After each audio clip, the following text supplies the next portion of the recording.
Magandang araw kaibigan! Tuloy po kayo sa Felicidad's Channel. Sa mga kwento ng buhay at pag-ibig na hinalukay sa natatagong baul ni Felicidad. Pero bago po tayo magpatuloy, huwag niyo pong kalilimutan na i-like ang video, i-subscribe ang channel, at i-click ang notification bell para lagi kayong updated sa mga parating pa na upload.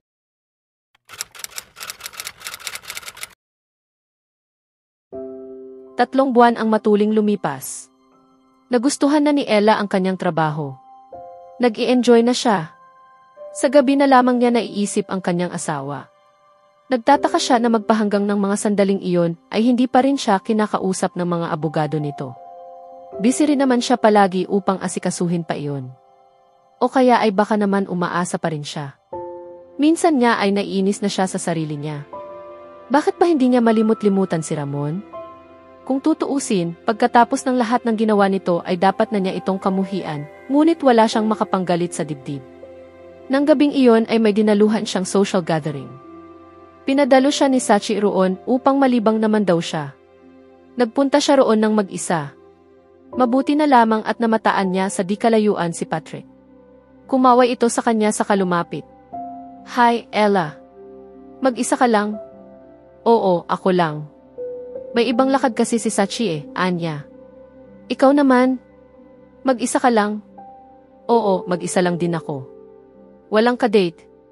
Tumawa ito. "Kamusta ka, Ella?" "Maayos naman ako, sa totoo lang. Enjoy ako sa trabaho ko."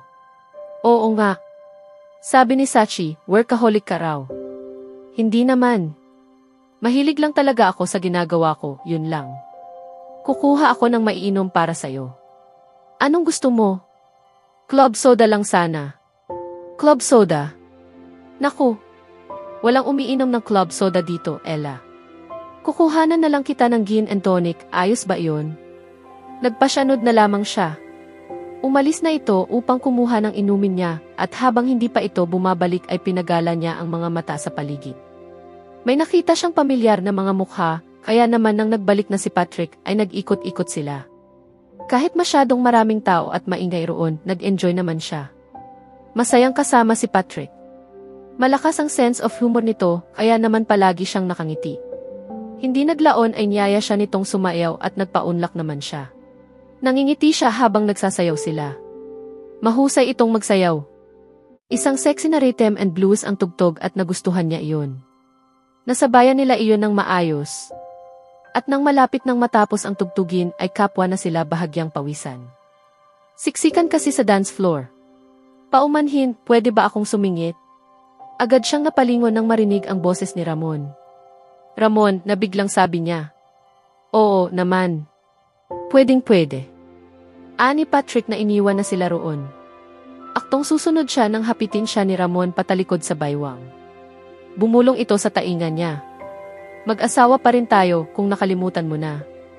Pasimple niyang inalis ang braso nito sa kanyang baywang ngunit lalo siya nitong hinapit. Noon lang sila muling nagkalapit ng ganoon. Mahigit ng isang dekada at halos hindi siya makapaniwala sa epekto niyon sa kanya. "Sayaw tayo, asawa ko," bulong nitong muli. Na-excite din naman siya. At ayaw man niya ay wala naman siyang nagawa. Marami siyang kakilala sa pagtitipong iyon at ayaw niyang gumawa ng eksena. Unti-unti siyang sumabay sa galaw ng katawan nito. Hindi pa rin ito pinakakawalan ang kanyang baywang. At marahil, wala namang iisiping kakaiba ang mga tao roon dahil sexy at groovy ang tugtog. Dama niya ang hininga nito sa kanyang leeg. Napapikit siya. Kung para saan ay hindi niya alam. Tumuwo pa ito kaya lalo silang nagkalapit. Napasinghap siya nang madama ang mainit na palad nito sa hita niya. At lalo siya nitong hinapit. At tila ang lalaking minahal niya noon ay biglang nagbalik ng mga sandaling iyon. Bigla ay nadama niya ang dating ito. Naging passionate itong muli.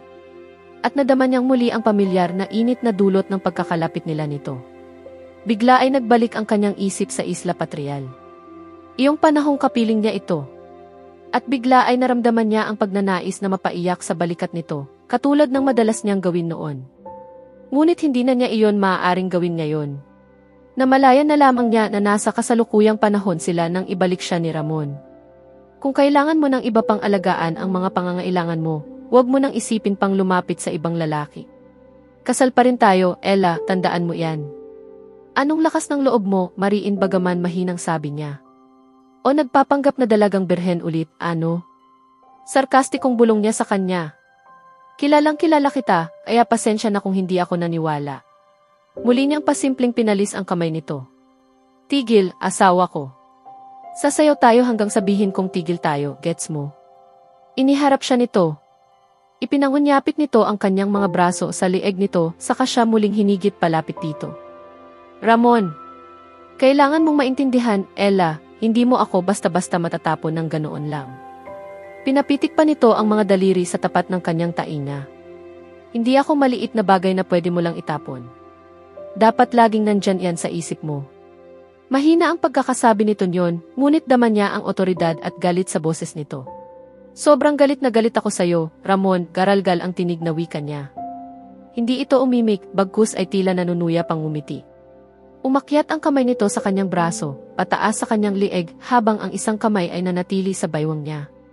Anong ginagawa mo, Ramon? Nanindig ang mga balahibo niya sa ginawa nitong iyon. Napasinghap siya nang bumaba ang daliri nito mula sa kanyang lieg pababa sa kanyang balikat.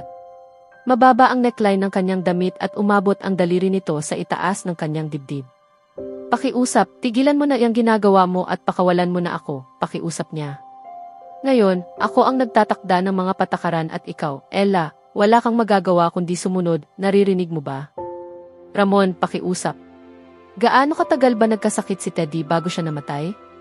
Gaano nakatagal mula nang huli kayong nagtalik, Ella? 1 taon na siguro o mas matagal pa? Ang bastos mo, Ramon. Gusto mo ba tayong magtalik? Pwede nating ayusin yan, alam mo. Nais na niya itong sampalin, ngunit sa huling sandali ay hindi niya nagawa. Marami pa ring tao roon at ayaw naman niyang mapahiya si Sachi. Ikaw ang pinaka. Sabihin mo sa akin, Ella, hinahanap mo pa ba ang mga kamay na ito na muling humawak sa'yo? Ipinagpatuloy nito ang pagpapasayad ng kamay sa kanyang katawan at paghapit sa kanyang baywang. Pakawalan mo ako, Ramon. Bakit? Nakalimutan mo na ba yung panahon na magkasama tayo sa loob ng parola? Kasi hindi ko pa nakalimutan. Maliwanag ko pa ring naaalala kung paano mo tinawag ang pangalan ko, kung paano mo mahigpit na niyakap ako nung marating mo ang rurok mo. At pwede nating gawin ulit para lang sa saya. Walang hiya ka, Ramon. Nais nang tumulo ng mga luha niya, ngunit pinigil niya ang sarili. Hindi na siya muling iiyak. Marami na siyang nasayang na luha dahil dito.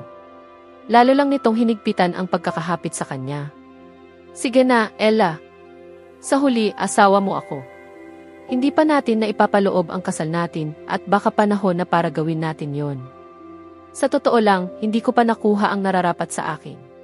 Hindi kailanman. Hindi na kailanman, bulalas niya ng may galit. Napansin ko kung gaano ka na lumaki. Napuno ka na sa tamang mga lugar. Nagtataka ako kung pareho ka pa ring umungol ng inosente gaya ng dati. Pero aba, duda ako dyan. Gawin natin yan, tapos doon mo na lang tukuyin kung sino ang mas magaling, ako ba o si Teddy. Noon siya hindi nakatiis.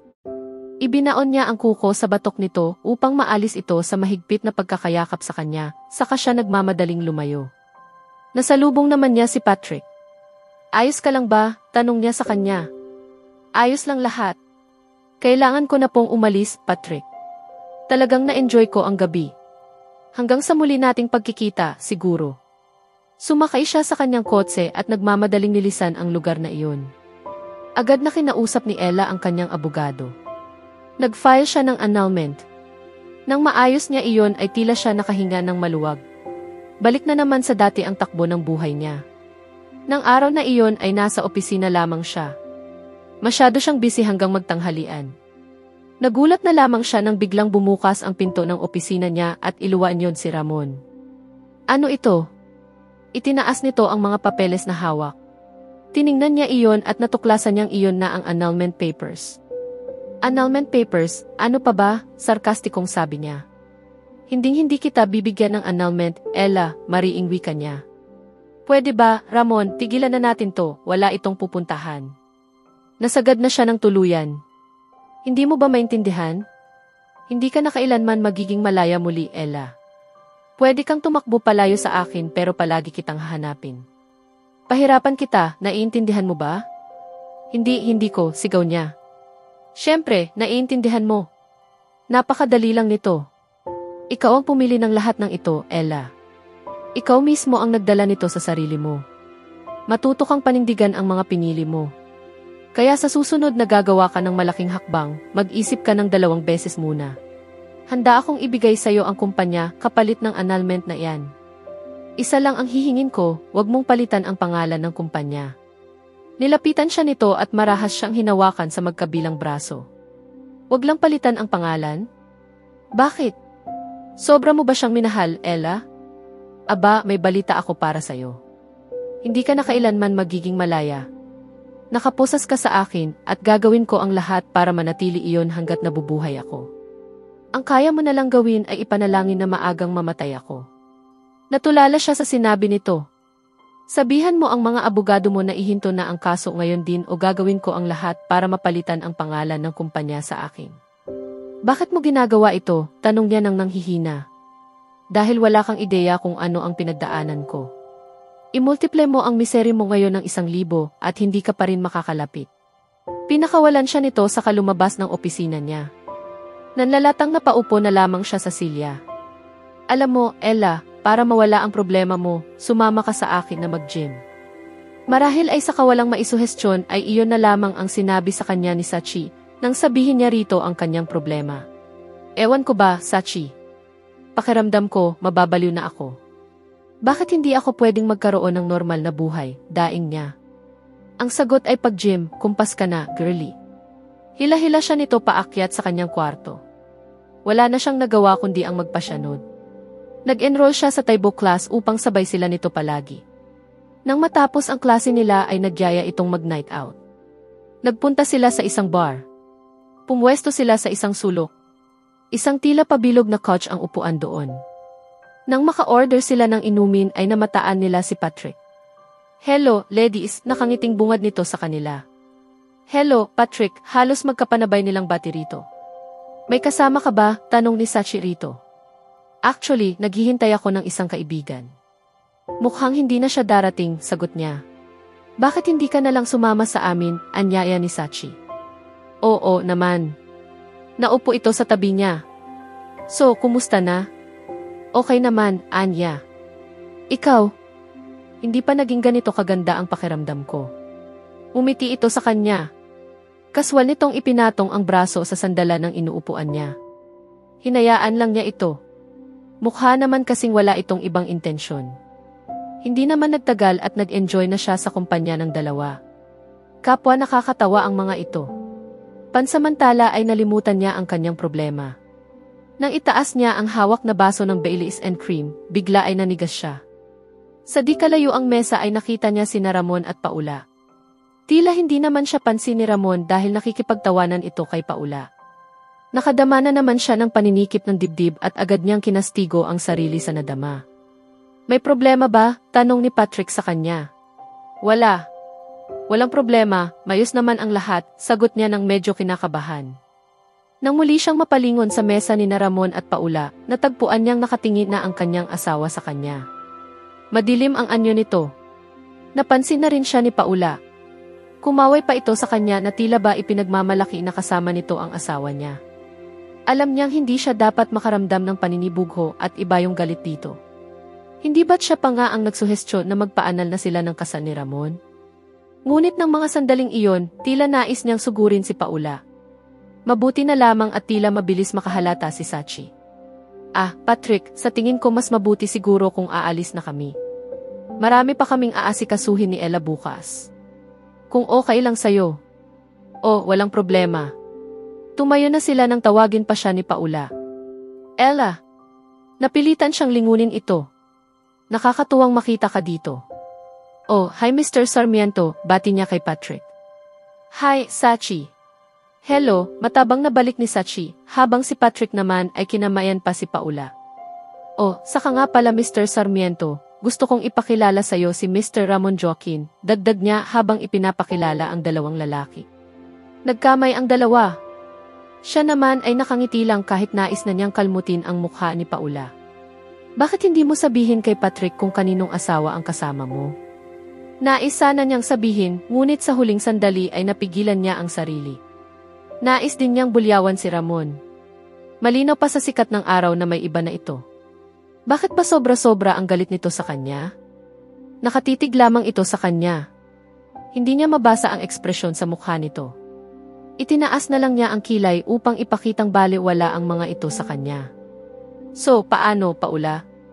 Ramon? Mauuna na kami. Iyon lamang at nagpatiuna na siya sa paglabas doon. Nakasunod naman sa kanya ang dalawa niyang kasama. Sumakay na rin si Patrick sa sasakyan nito. Habang bumibiyahe ay kaisatsi niya na ilabas ang nais niyang sabihin kay Ramon at Paula. Bagay na bagay silang dalawa. Nakita mo ba ang itsura ni Paula? Parang wala siyang hiya na ang lalaki niyang kadate ay may asawa na.